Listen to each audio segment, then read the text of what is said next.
I love Jamaican food, but Jamaican people, like if Jamaican food is love, then Jamaican people are tough love. They don't even ask you if you're ready to order. They just say next.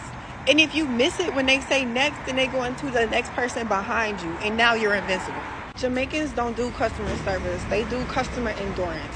Like, if you can take a little bit of attitude, then you've, like, earned your right to eat. Then they act like feeding you is a favor. Like, you'll be standing there in line waiting to pay, and they'll be looking at you like, hurry up and order before I change my mind.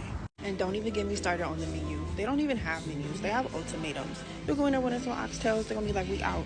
Either have the curry chicken or starve.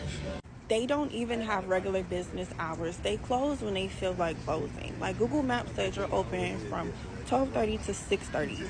It's 3 o'clock.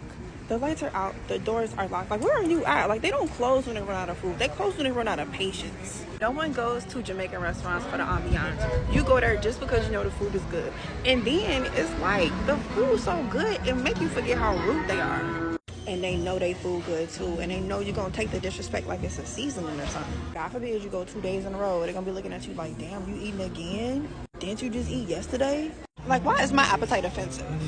And they don't just serve food at Jamaican restaurants. They serve trauma. You're going to leave with a full belly and a bruised ego.